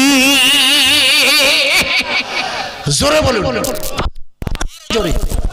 তাই খাবার খাওয়ানোর মালিককে চিল্লে বলুন, রুজি রোজগারের মালিককে এখানে বসিয়ে রেখেছে কে? আরো জোরে বলুন, আর একটু জোরে বলুন। তাবারুক খাবে কে? আল্লাহ। তাবারুক খাবে আল্লাহ। এইটা আমি ইচ্ছা করে করেছি, এইটা এই জায়গাটা আমার দোষ, আমি ইচ্ছা করে বলি। দেখলাম যে আপনারা কি বলেন, দেখি দেখলাম আপনাদের দোষ না, আপনারা ঠিক বলেছেন, ভুল বলেন। আল্লাহ খাবে তার মানে যদি হয়, তার মানে আসলে কি ভুল না। আসলে আল্লাহ যদি না আমার আর ঘন্টা 2 বাঁচাই রাখে, এখন তো দেবে না ওরা। শাহানুর আলম সাহেব, মৌলানা হাজী সাহেব আসবে, বায়ান হবে, কিয়াম হবে, দোয়া হবে, তারপর তো খাবার। ততক্ষণ টিকবো কিনা তো গ্যারান্টি নেই। এই জন্যে খারাপ বলেন। আমাকে এইখানটা একটু আপনাদের এবার প্রশ্ন করছি, তাহলে মা হযরতে হাসান হোসাইন এবং মা মরিয়মের জন্য খাবার পাঠালেন কে? চিল্লে বলুন জোরে। তাহলে এই আল্লাহ যদি ওদের খাবার পাঠাতে পারে, লক্ষ্য করুন, বোঝা যাবে। মা মরিয়ম জাকারিয়া নবীর ঘরে থাকে মেহরাবে। মা মরিয়ম, ভাই ভুল বুঝবেন না যেন উনি মেয়ে ছেলে মসজিদের ঘরে পাশে থাকে। মা কারণ মেহরাব মসজিদের অংশ নয়। মা মরিয়ম আলাইহিস সালাতু ওয়াস সালামের শরিয়াতের হুকুমে, আল্লাহর হুকুমে, বয়সের নজরে ওর এখন 14 বছর বয়স হয়েছে। 14 ওনার মিনিস্ট্রেশন হয়েছে। মিনিস্ট্রেশন ইংরেজিতে বলে মিনিস্ট্রেশন, বাংলায় বলে ঋতুস্রাব, আরবিতে বলে হায়েজ। এটা হলো আল্লাহর নিয়ামত মেয়েদের জন্য। মেয়েদের জন্য এটা আল্লাহর নিয়ামত। কেন? মেয়েদের ঋতুস্রাব না হলে ডিম্বকোষ ফুটবে না, আর ছেলেদের শুক্রকীট না গেলে ডিম্বকোষে বাচ্চা হয় না। এটা আল্লাহর সৃষ্টি, এতে লজ্জার কিছু নেই। এই জন্য পিরিয়ড চলাকালীন বিবাহিত স্বামী স্ত্রী মিলন ঘটাবে না। 1 সপ্তাহ 7 দিন পিরিয়ডের শেষ সীমা, তারপরে হলো রোগ মনে করবেন 3, 5, 7। এই 7 দিন আপনার স্ত্রীর সাথে মিলন করা হারাম, অবৈধ, যদিও আপনার বিবাহিতা স্ত্রী। আর বাচ্চা হওয়ার পর 40 দিন ঋতুস্রাব ভাঙে, ওরে বলে নেফাস। এই 40 দিন মিলন করাটাও শরিয়াতে অবৈধ করে দিয়েছে। সুতরাং মা মারিয়ামের পিরিয়ড হয়েছে, উনি পিরিয়ড অবস্থায় হাম্মামখানায় ঢুকে গেছেন, আজ পিরিয়ড বন্ধ হয়েছে, উনি পাক হবেন। তাই শরিয়াতের হুকুমে হাম্মামখানা গোসলখানাতে মা মারিয়াম যখন পাক হয়েছে, উনি পবিত্র অবস্থায় যেই বাইরে বেরুচ্ছে, অথবা রিওয়ায়েতে 2 রকম তাফসীরে লেখা আছে, ওনার ওই হাম্মামখানার ভিতরে ভাই হঠাৎ করে একটি পুরুষের আবির্ভাব। ওই পুরুষটাকে দেখে মা মারিয়াম চমকে উঠেছে। আরে আমার হাম্মামখানা, আমার এত কাছাকাছি পুরুষ। বলেন আপনি চিন্তা করবেন না মারিয়াম, আমি ওই পুরুষ নই, আমি হলাম জিবরিল। প্রথমেই পরিচয় দিয়ে দিলেন, আমি ওই পুরুষ নই, কারণ জিবরিল আমিন, আমি ফেরেশতা, আমি নূর। বিয়ের কোনো প্রশ্ন নেই, আপনার সতীত্ব না সবার কোনো ভয় নেই। মা মরিয়াম ধাতস্থ হলেন, মেয়ে ছেলে তো ধাতস্থ হয়ে জিজ্ঞেস করছেন, আপনি এখানে এসেছেন কেন ভাই? বলে আপনার বাচ্চা হবে। বলে আমার বাচ্চা হবে? বলে হ্যাঁ। বলে কি করে হবে? কেন কেন? বলে আমার তো বিয়ে হয়নি, কোনো পুরুষ আমার স্পর্শ করেনি, তাহলে আমার বাচ্চা হবে কি করে? বলে আল্লাহ বলছেন আমার পাঠিয়ে দিয়ে আপনার বাচ্চা হবে। আমার রাসূলকে আল্লাহ বললেন কোরআনে, কলা কাজা লেখা, আমি আল্লাহ বলে দিয়েছি, তাই মরিয়ামের পেটে বাচ্চা এসেছে।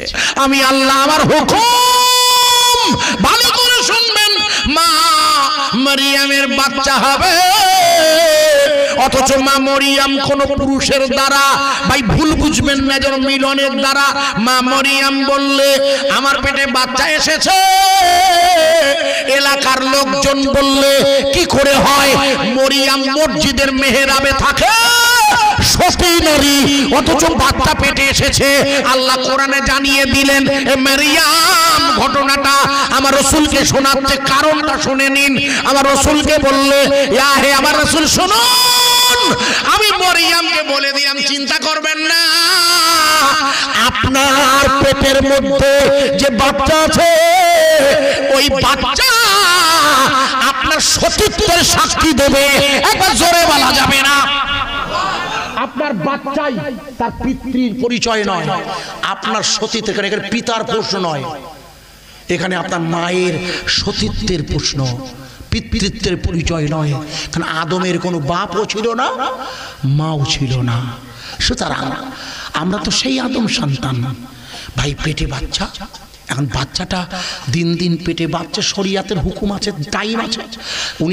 উনি মসজিদুল আকসার কাছে দাঁড়িয়ে আছে, মসজিদ পবিত্র ঘর, বাচ্চা হবে। হঠাৎ একটা ঝড় এলো, ঝড়, ওই ঝড়টাকে ওনাকে মসজিদ থেকে উড়িয়ে নিয়ে 11 কিলোমিটার দূরে, অর্থাৎ 11 কিলোমিটার দূরে বেতেলহাম নামক জায়গা, বেতেলহাম জান, ওই বাইতুল মুকাদ্দাস থেকে একটু কাছে একটা শুকনো খেজুর গাছের তলায় হাওয়া উড়িয়ে নিয়ে ফেললে।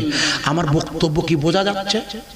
হ্যাঁ না বলুন ভাই। ওই যে বাচ্চাটা পৃথিবীতে ভূমিষ্ঠ হবে, সব ভাই জানেন, এর নাম কি? চিল্লা বলো। হযরতে ঈসা রুহুল্লাহ আলাইহিস সালাতু ওয়াস সালাম। লক্ষ্য করুন কিভাবে ভূমিষ্ঠ হচ্ছে, আমি আলোচনা করতে পারবো না, কেন সময়টা অনেক চলে যাবে ওই জায়গাটায়, এই জন্য আমি ছোট করে দিলাম। ভাই ঈসা রুহুল্লাহ, আমরা যাকে ঈসা আলাইহিস সালাম বলি, এই ঈসা আলাইহিস সালামকে খ্রিস্টানরা কি বলে? যিশু বলে। আসলে ইংরেজিতে বলে জেসাস, আরবিতে বলে ইসাস, ঈসা, বোঝা যাচ্ছে কি? ওরা বলে জিসাস। আর ক্রাইস্ট বলে কেন? ক্রাইস্ট মানে ক্রুশবিদ্ধ। অর্থাৎ বর্তমানের খ্রিস্টান জগৎ বিশ্বাস করে যে যিশু খ্রিস্টকে ক্রুশবিদ্ধ করে মারা হয়েছে, মারা হয়েছে। আমার কথা বোঝা যাচ্ছে কি? অর্থাৎ যিশু খ্রিস্ট কি হয়েছে? মারা গেছে। কি বিদ্ধ হয়ে?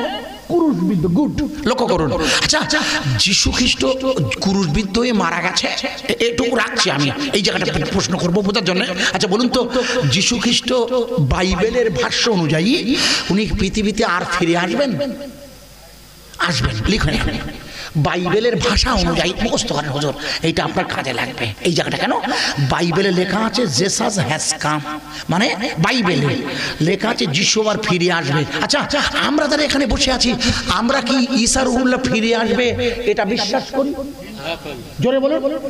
আমরা তার বিশ্বাসে এক, কি সেটা? যে ঈসা রুহুল্লাহ হোক আর ওদের যিশু হোক ফিরে আসবে, খ্রিস্টানদের মতে আর আমাদের মতে, দুই মতে ফিরে না আসবে। কিন্তু ওরা বলে মরিয়ে গেছে, মরি ফিরে আসবে, আর আমরা বলি না, আসমানে উঠিয়ে নিয়ে চললে ওখান থেকে আসবে। কথা বোঝা যাচ্ছে? হ্যাঁ না বলো? দুটোই বিশ্বাস করি, ফিরে আসা, কিন্তু দুটো পথ আলাদা। ওরা বলেন মারা যাবার পর, উনি মারা গেছে কেন? ওনাকে মেরেছে কারা? ক্রুশবিদ্ধ করে। ভাই ঈসা রুহুল্লাহকে মানে যীশু খ্রিস্টকে মেরেছে কারা? আপনারা নিশ্চয়ই জানেন। আমি আপনাদের প্রশ্ন করব, নারায়ে তাকবীর, নারায়ে তাকবীর। আমার পরে ভাই এসে গেছেন নাকি? আসেন শাহানু সাহেব।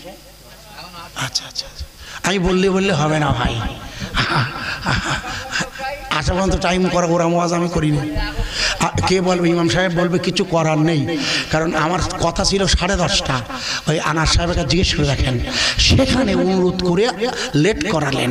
ভাই গিয়ে বললেন 11টায় আপনি ছেড়ে দেবেন। আমাকে জিজ্ঞেস করেন 11টায় ছেড়ে দেবেন, কথা দিয়েছি আমি, তার সমস্যায় পড়ে যাবো। আব্বা আমি যে জায়গায় রাখছিলাম একটুখানি বায়ানটা ছোট্ট করে শোনাচ্ছি, ভাই আমি চলে যাব। ভাই বলবেন অসুবিধা, বক্তার অভাব নেই, যে জায়গায় রাখছিলাম এটা শোনেন। ঈসা আলাইহিস সালামকে মেরেছে, অর্থাৎ ক্রুশবিদ্ধ করেছে ওরা বলছে, আর মানে ওনাকে যে মারা হইল এটা ঠিক, এটা ভুল না। যখন মারা হচ্ছিল তখন আল্লাহ ওনাকে তুলিয়ে নিয়েছিল, কথা বোঝা হচ্ছে কি? আর ওরা বলছে না মরিয়ে গেছে, আমরা কবর দিছি। দুটো জিনিস বুঝবেন ভালো করে। এইবার প্রশ্ন হচ্ছে, ঈসা আলাইহিস সালামকে মেরেছিল কারা? একটু আওয়াজ দিয়ে বলেন। ইহুদিরা। দাঁড়ান, লক্ষ্য করেন। তাহলে ঈসা আলাইহিস সালামকে যদি ইহুদিরা মারে, ঈসা আলাইহিস সালামকে মেরেছে কারা?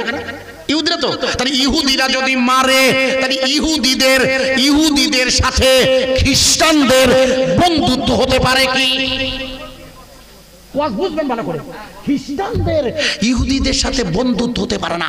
এই যে জো বাইডেন, এই ইংল্যান্ড, এই যে ফ্রান্স, এরা যে মাল করি দিচ্ছে, এদের উদ্দেশ্য জানেন আপনারা? আমার কাছে শুনে নেন উদ্দেশ্যটা, দুলাইনে শুনতে হবে, অনেক লম্বা কাহিনী, আমি বলতে পারবো না ভাই। দুলাইন কেন বলতে শুনেন, উদ্দেশ্যটা বোঝার চেষ্টা করুন, লক্ষ্য করুন। ভাই আমার নবীকে মেরেছে যিনি, তয়েফের মানুষেরা 1000 ইমানের কলেমার গ্রহণ করলেও তয়েফের মানুষের ওই মাঠটা রসুল কি ভুলতে পেরেছে কখনো? ক্ষমা করে দিয়েছেন ঠিক। চাচা ভাইপোরে মেরিয়ে মরার সময় ক্ষমা চাচ্ছে, ক্ষমা করেছে ঠিকই, কিন্তু মন থেকে ভোলা যায় কি? আরে হ্যাঁ না বলুন। তাই খ্রিস্টানরা এত সাহায্য করছে কেন নেতানজিহু ইসরায়েলের? এত বোম অস্ত্রবিস্ত্র আর যে জায়গায় বসিয়ে দিয়েছে, ওটা তো খ্রিস্টানরাই বসিয়েছিল, অর্থাৎ ইহুদিরা যে জায়গায় এখন বসে আছে ইসরায়েল ভূখণ্ড, ওই জায়গাটা তো বসেছে তো মুসলমানদের জায়গা জোর করিয়ে 1948 সালে দখল করিয়ে, 1948 সালে মুসলমানদের ফিলিস্তিন দখল করিয়ে মাঝখানে বাড়ি তুলেছে। কথা বোঝা যাচ্ছে? আব্বা আপনি তো বসে যদি বাড়িতে থাকেন, হুজুরের বাড়ি যেমন চারিদিকে খোলা, হাজি সাহেব যে কেউ জোর করে ঢুকতে পারে না, ক্ষমতা থাকলে ঠিক ওই রকম জোর করে বলুন। আমি আপনার কথা ওইটুকু রাখতে পারবো না, অনুরোধ করবেন না। উনি আসবেন কতক্ষণ জানি না, তবে আমি দাঁড়ান, আমি একটা কথা বলছি, দাঁড়ান, সেটা হচ্ছে এই জায়গাটা আপনার রেখে একটা দাবি রাখছি, এই জায়গাটা রাখে একটা দাবি রাখছি আপনাদের কাছে। সেটা হচ্ছে এই একটা নতুন মক্তবের সংগঠনে ওইটা এই ওয়াজটা এইটাকে রেখে একটুখানি ওই জায়গাটা একটু যাচ্ছি, ওইটা রেখে দিচ্ছি। কেন? শোনেন, দাবি করেছে আর টাইম নেই, আপনারা একটুখানি অনুরোধটা বুঝে শুন। ফুরফুরা শরীফের পীর আল্লামা হুজুর পীর ওমর সিদ্দিক সাহেবের সাহেবজাদা সানাউল্লাহ সিদ্দিক সাহেব সহ ফুরফুরা শরীফের পীর সাহেবদের মানে পরিচালনায় আমাদের করবে ফোন, আমি জানি তো। আনোয়ার সাহেব বলছিলেন, আমিও জানি, আমি আগের দিন হুজুরের বাড়িতেও বলেছিলাম, একটা মক্তব তথা ইসলামী মানে মক্তব মাদ্রাসা প্যাটার্নের তার সিলেবাস হচ্ছে ছেলে মেয়েদের পড়ানোর জন্য। আপনাদের এখানে যেমন ওই আপনার কি বলে হিলফুল ফুজুল, ওটা তো একটা আছে, ওটা তো সরকারিভাবে একটা পদ্ধতি আছে, কিন্তু বাচ্চাদের বা বয়স্কদের একটা পঠন পাঠনের পদ্ধতি নিয়ে ফুরফুরা শরীফ থেকে এটি সংগঠন পরিচালনা করছে। আমাকে মনো সাহেব তাই দাবি রেখেছেন একটুখানি এই শেষের বেলা ওই সংগঠনের আপনারা একটু সাহায্য করার জন্য, কিছু অর্থনীতির সাহায্য করার জন্য। ব্যাপারটা হচ্ছে যে ওই সংগঠন বলে এমনি ওদের এখন অর্থনীতি বলতে হবে না।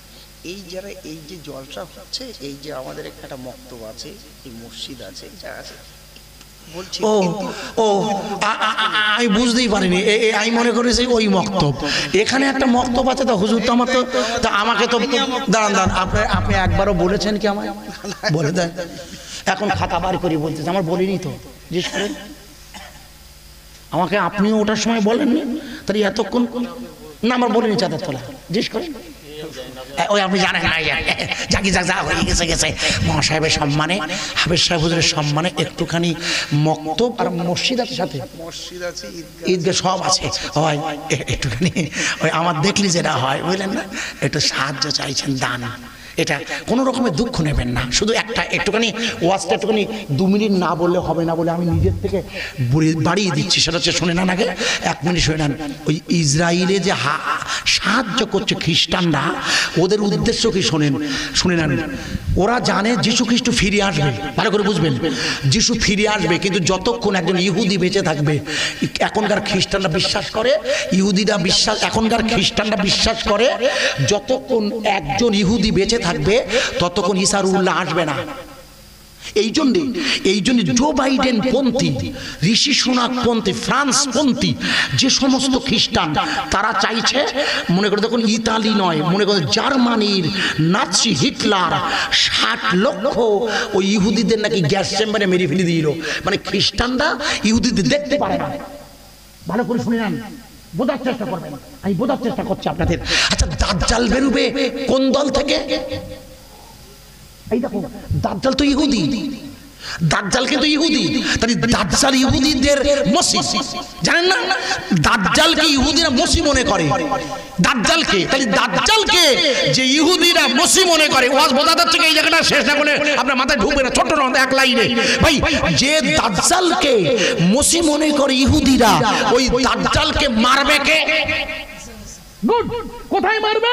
দামাস্কের মসজিদে নেমে, দামাস্ক, ইরাক, মিশর, বাগদাদ, ওই ফিলিস্তিন, ওই জর্ডান, ওই লেবানন, ওই এলাকায় ঈসা রুহুল্লাহ আসবে এবং দাজ্জালকে মারবে না। হ্যাঁ না বলুন?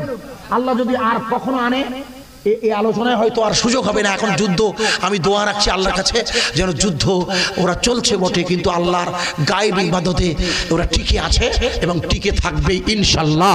একটু জোরে বলি ইনশাআল্লাহ। আমি ব্যাখ্যা করতে পারলাম না, আপনাদের কাছে দুঃখিত। একটুখানি যদি মক্তবে, যে 2-1 মিনিটের মধ্যে দেরি করবেন না, যদি কিছু সাহায্য দেন আপনাদের আমিনিয়া মক্তবে, এই মাদ্রাসার মক্তব মসজিদ যার উপলক্ষে জলসা, আসলে আমার মিস্টেক হয়ে গেছে, এনার বলাটা ভুলটা বোঝাটা, আমি মনে করেছিলাম ওই মক্তব, সেই জন্য ওটা নয়, এটা।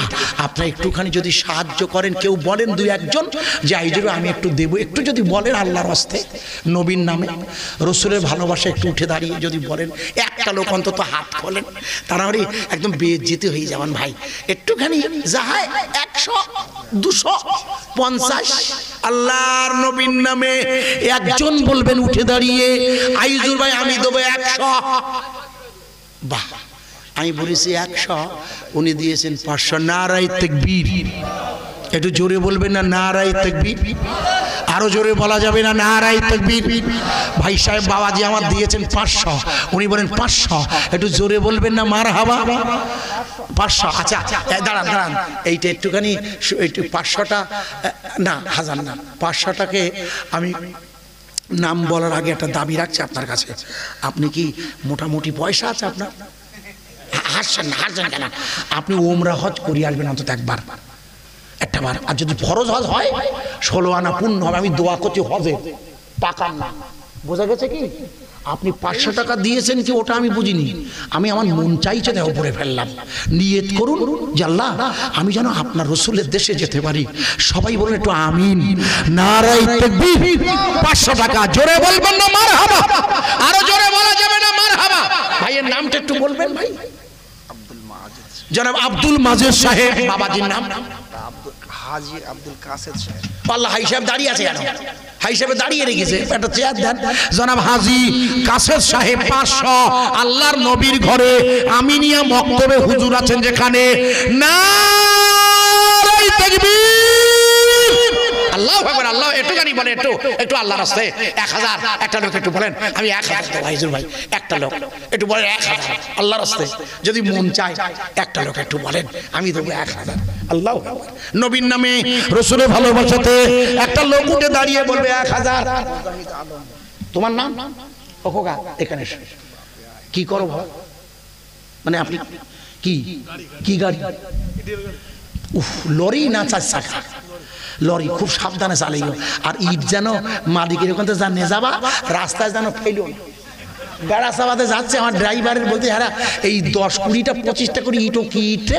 আমার ড্রাইভার বলে আমি আগে ওই লরির খালাসি ছিলাম, এখন মালিক তো জানে না, বলে কড়া নাই ফেলতে হয়। মানে মানে মানে না না ও লোকের বলছি না, আপনি তো মহাজালায় ভাই। আমি একটা প্র্যাকটিক্যাল বলছি। ওই মাঝে মাঝে রাস্তার ধারে দেখি তো 20টা 25টা করে ইট দাঁড়িয়ে আছে। সাধারণত 100টার নিচে ইট দাঁড়ানো ঠিক না, তাই 25টা ইট কোথাতে। আমার ড্রাইভার আমার ভেঙে বললো, বলে ও আপনি বুঝবেন না, ও আসে আল্লাহর রহমে। আমার খোকা 500 টাকা দিয়েছে, ও যেন ওরম না যায় ও কাজে, কারণ অনেক ক্ষেত্রে হইয়ে যায় মনের ভুলি। একটু নারা দেবেন তো? নারায়ে তাকবীর। আমার খোকা কি নাম? কি নাম? মুজাহিদুল। জনাব মুজাহিদুল ইসলাম সাহেব 1 নয় 2 নয় 500 টাকা। নারায়ে তাকবীর। একটু জোরে বলেন নারায়ে তাকবীর। হযরত মাওলানা আলহাজ শাহানুল আলম সাহেব, জোরে বলুন জিন্দাবাদ। একটু জোরে বলবেন না জিন্দাবাদ? আরো জোরে বলা যাবে না জিন্দাবাদ? ভাই একটু নারা দেন। এসেছেন আপনাদের জন্য উনি বরকাতান বায়ান রাখবেন এবং অর্থনীতির কিছু সাহায্য। শেষ ভালো যার সব ভালো তার, উনি আপনাদের কাছে চাইবেন, আমার জন্য দোয়া করবেন। একটু ছোট্ট দাওয়া রাখছি। আল্লাহুম্মা আমিন। রব্বানা যালামনা আনফুসানা ওয়া ইল্লাম তাগফির লানা ওয়া তারহামনা লানাকুনান্না মিনাল খাসিরিন। রব্বানা লা তুজিগ কুলুবানা বা'দা ইয হাদাইতানা ওয়া হাব লানা মিন লাদুনকা রাহমা ইন্নাকা আনতাল ওয়াহ্হাব। আয় রব্বুল আলামিন, আল্লাহ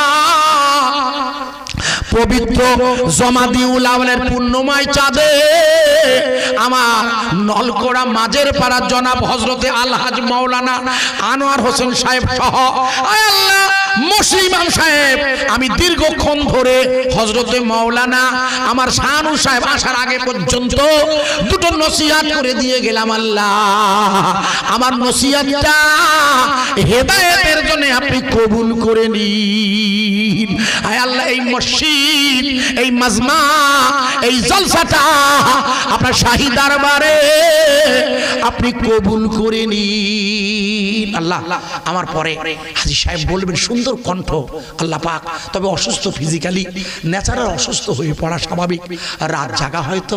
আপনারা লক্ষ্য করে দেখুন ইদানিং আল্লাহ শুকর আদায় করছি, আমরা এখনো কিছু কথা বলছি, কিন্তু আমার বন্ধুবর আলহাজ মাওলানা আবুল কালাম সাহেব আপনার বসিরহাটের দিঘির ধার, মাওলা বক্সের হুজুরের বাড়ি, কি পরিমাণ বায়ান করতেন উনি। এখনো এত চাহিদা ওনার, মানে আবুল কালাম সাহেবের এত চাহিদা, বাংলাদেশে গেলে 70,000 80,000 টাকা দেন ওনাকে, তবুও পায় না। আল্লাহ আজকে রাত জাগা অসুস্থ হয়ে পড়েছে। আল্লাহ মানে আইজুল হক গোলাবাড়ি মারা গেল, আল্লাহ বাহারুল ইসলাম সাহেবও মারা গেল। আল্লাহ আল্লাহ কত আলেম ওলামা এই লাইনে এসে মেহনত করে শরীর ক্ষতিগ্রস্ত হয়, আল্লাহ তবু ওরা দিনের কাজ করে। আমার মাওলানা সাহেব বয়সের নজরে একটু ছোট, আমি বড় ভাই হিসেবে দোয়া রাখছি সুস্থতার সাথে দুটো নসিহত করার তৌফিক দেবেন। আল্লাহ আল্লাহ আপনি আমার একটা দাবি একটু কবুল করবেন। সেই দাবিটা হচ্ছে, কখন আপনি আমাদের তুলে নেবেন জানি না, কিন্তু যখনই তুলে নেবেন আল্লাহ আপনি আমাদের উপরে রাজি হয়ে আমাদের তুলে নেবেন। আল্লাহ আপনি আমাদের সন্তুষ্ট হয়ে তুলে নেবেন। আল্লাহ আল্লাহ আমিনিয়া মক্তব মসজিদকে আপনি কবুল করবেন আল্লাহ। রব্বানা তাকাব্বাল দুআয়ে বেবারাকাতুন নবী সাল্লাল্লাহু আলাইহি ওয়াসাল্লাম বেহুরমতে কালেমাতে তৈয়্যিবা লা ইলাহা ইল্লাল্লাহ লা ইলাহা ইল্লাল্লাহ মুহাম্মাদুর রাসূলুল্লাহ সাল্লাল্লাহু আলাইহি ওয়াসাল্লাম ওয়ালাম্মা তাম্মা মিন হামদিহি শাহরানে আলা আশহুরিল আকওয়ালিল মারবিয়া, ইয়ানি 12 তারিখে রবিউল আউয়াল রাসূল পয়দা নিয়েছে হুজুরের শানে। সবাই মিলে একটু উঠে দাঁড়িয়ে বলবেন ইয়া নবী সালামুন। একটু হুজুরের